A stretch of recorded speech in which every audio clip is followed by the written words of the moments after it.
Hello and welcome to another installment of CSO Executive Sessions Australia.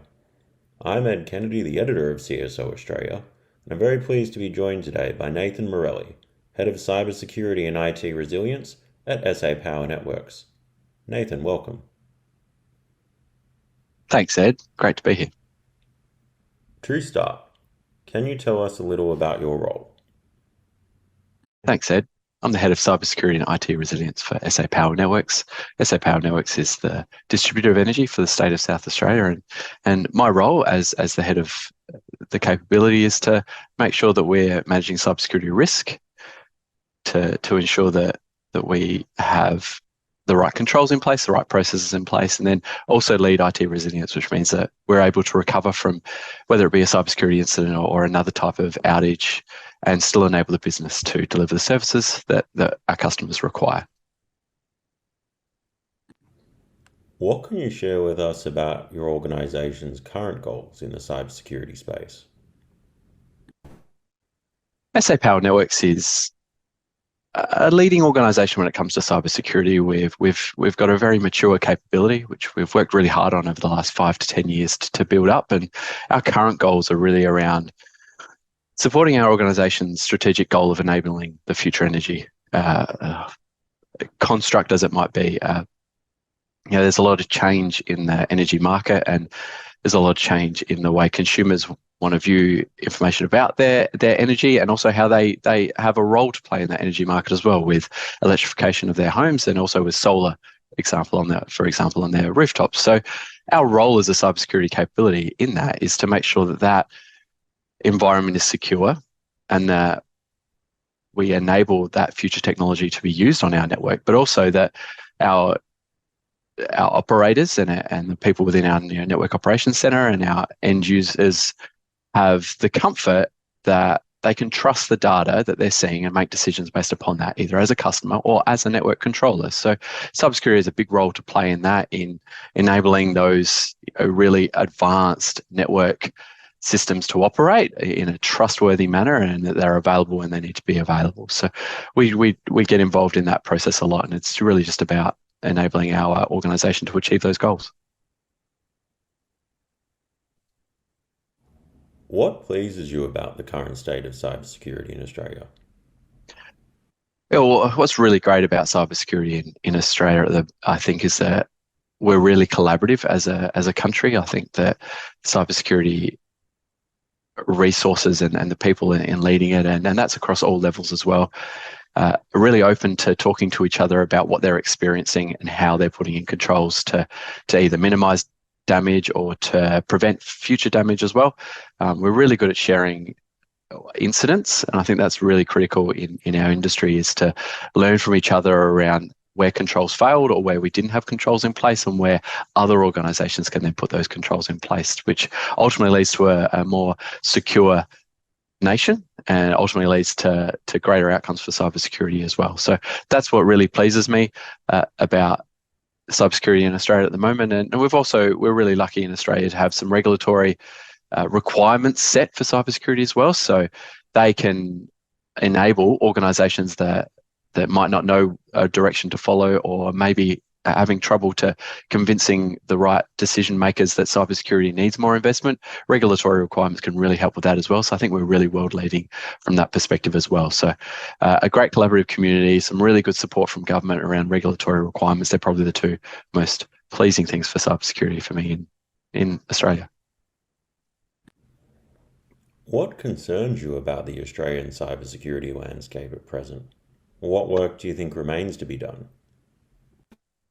I think as a country, probably my most concern is you've got some really good organisations doing some really great things to keep their infrastructure secure and to minimise the impact of a cybersecurity incident within them. But there's probably the third parties, the service management companies around that quite haven't caught up to that yet at all. So a lot of the incidents we've seen around that lately have been where you might trust a company with your data to process it, to do whatever they need to do with it as part of a service agreement, and they're the ones that that have an incident because they haven't done enough or because they haven't maintained the level of security that you might have thought they had or they committed to deliver. So we're seeing a lot of incidents around that where a third-party provider, which has our data or someone else's data, then has an incident, but it ends up being an incident for you to manage as a leader.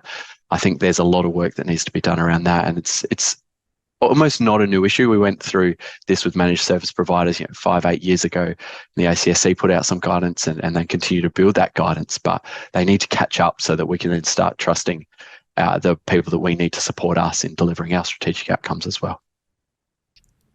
Australia's renewable energy and cybersecurity sectors are both rapidly growing. Rapid growth can be great, but also bring challenges. So, what do you feel is important for the country to factor in as it concerns future growth in these sectors? You're right, Ed. There is a lot of growth and a lot of great technology advancements and a lot of great outcomes for consumers in this area. And as a nation, we're all leaning into it. We're all seeing an uptake, a really big uptake in solar farms, solar on home rooftops, augmenting electrification in the home with batteries in cars and batteries on walls in houses and large storage facilities. So we can see that there's a lot happening in this area. And as a nation, it's really good for us. We get to test and trial new technology.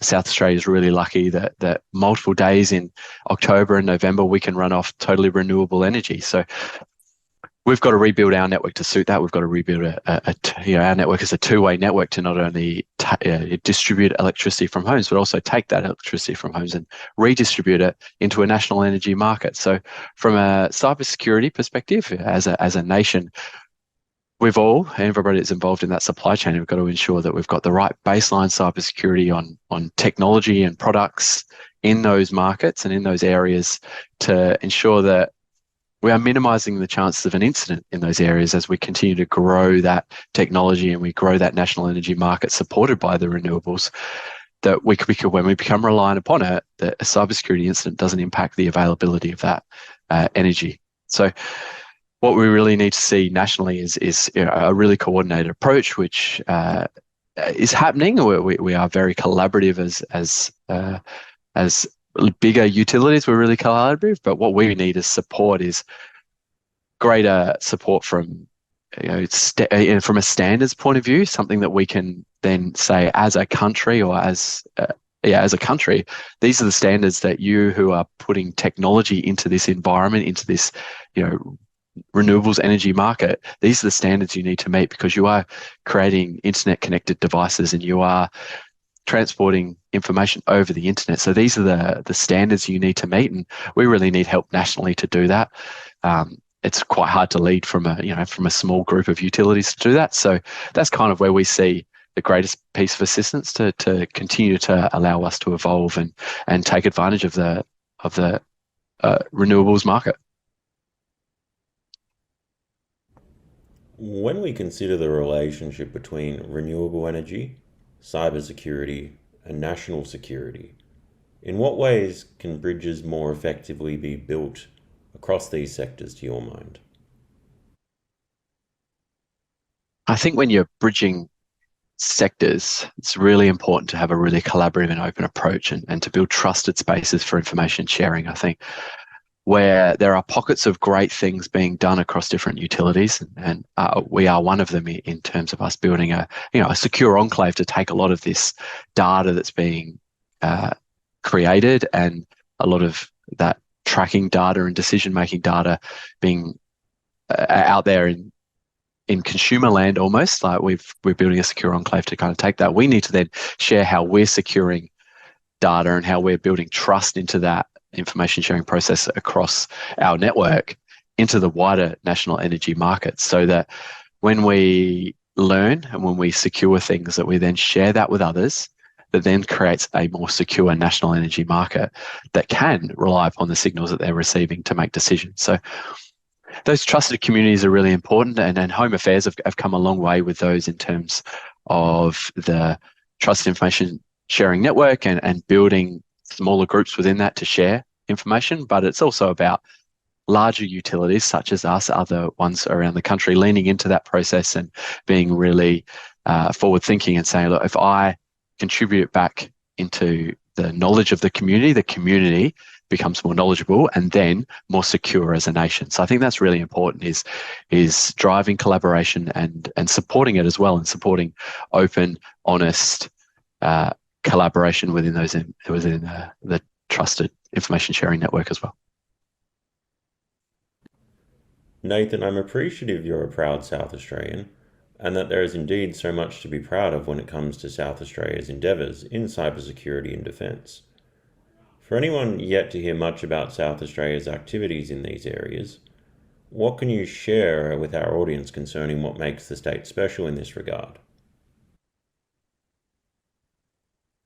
You're right. I'm a proud South Australian. I've spent my whole life in South Australia, but I've been lucky enough to do a lot of international travel and experience a lot of Australia from South Australia as well. I think South Australia is a great place to live and to bring up a family and to have exposure to a lot of great organisations doing a lot of great things.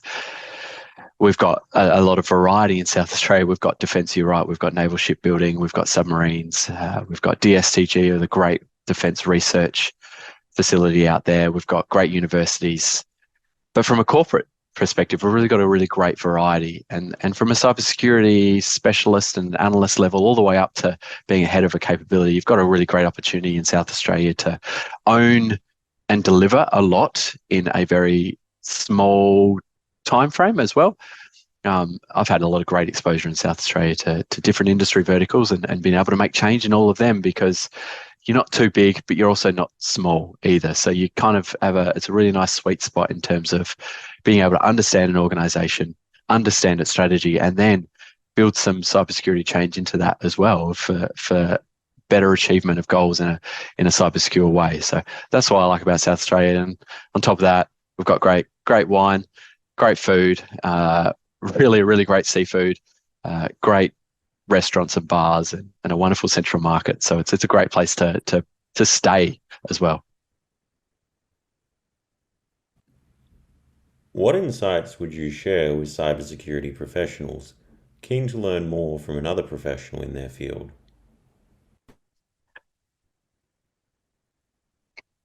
I would like to share that it's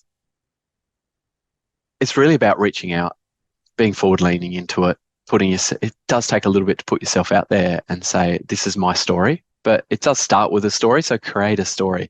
Look at something you've done over the last 12 months and say, okay, how am I going to build that into a 20-minute story that involves building organizational change and achieving outcomes and my learnings from that? And that is something that I've used really well in the last 5 to 8 years to create relationships with other peers and also people who have got a lot more experience than me that I know I can learn from, just to have something to initially start a conversation, to say, look, we've done something really good here. I think you could learn from that, or I'd like to share what we went through and share if you've done, and learn from you and share together. So I think that just starts a conversation, and most cybersecurity capabilities are very similar in their challenges, but we all overcome them differently. So I think that collaborative approach to sharing first and then receiving back really works well to build relationships and to increase the collaboration across our community, because we can all learn more from each other. And with that last question, that brings us to the end of this conversation here. Thank you to those in our audience, and Nathan, a special thanks to you for taking part in this chat. Thanks, Ed. I really liked speaking to you about cybersecurity and our approaches to it. Thank you. Just as this has been a great conversation here, please keep an eye out for another instalment soon of CSO Executive Sessions Australia.